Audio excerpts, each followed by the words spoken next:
We're going to be talking about orbitals and rules associated with them. As we know, the four types of orbitals are S, P, D, and F. That is in order of increasing energy. But the shapes we only need to know for S and P. So this over here is an S orbital. It's circular, spherical, it can contain 2 electrons. Usually the way it's shaded represents like the probability of the electrons being in that area. So the darker it is, the more likely, the lighter it is, the less likely.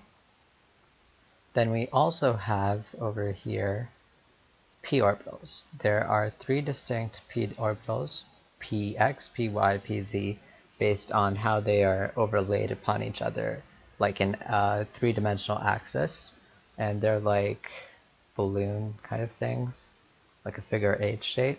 And again, they can contain 2 electrons, and it's again shaded to represent the probability of finding in that specific area. So I think they're more towards the outside.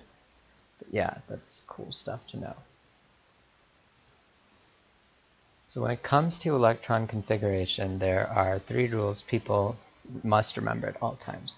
The first and the most important is called the Aufbau principle, is that where you build up energy levels on the way up. So you go from lowest to highest. So 1s, 2s, 2p, 3p, 1s, 2s, 2p, 3s, 3p, then we go to 4s, and then 3d, and then 4p, and so on. The next principle that's important to remember is the Pauli exclusion principle.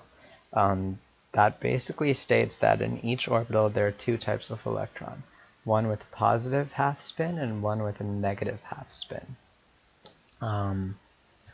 Those two have to, you can't have 2 same spins in the same orbital. They have to be opposite to each other. And finally, the most important and the weirdest one is called the Hund's rule. And this is Hund's rule right here in action.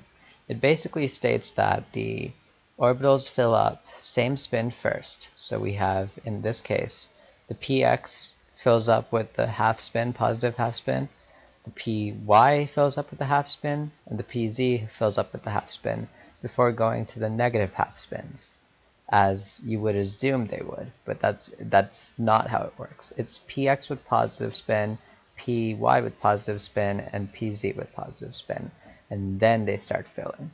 So that's going to give us 2 exceptions in 2 particular cases. So the 2 exceptions that I am talking about are with copper and, let's see, 1, 2, 3, 4, chromium.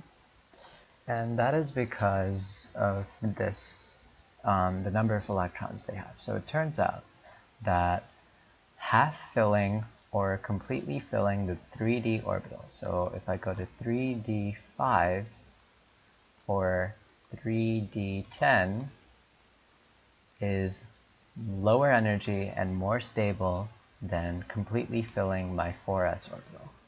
So this is less than that energy-wise, as is this.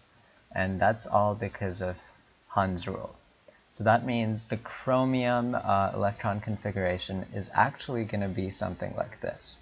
I'm going to use the shorthand notation, AR. And just to be convenient, I'm going to go 3D first. So 3D1, 3D2, 3D3, 3D4. And I'm also going to steal an electron in the 3D orbital from the calcium. So it's going to be 3D5, followed by a 4s1. And you'll see a similar pattern for zinc. It's going to go AR, 3D10, so I'm going to take care of my 1, 2, 1, 2, 3, 4, 5, 6, 7, 8, 9, 10, and then that remaining potassium area, or whatever the electron is over there, is going to be the 4s1. So that's cool to know. And one more note, every time you get an ion, the first electrons to be removed are the 4s, then the 3d, and then it goes to normal. That's just important. For a quick example, Fe2 plus is Ar3d6.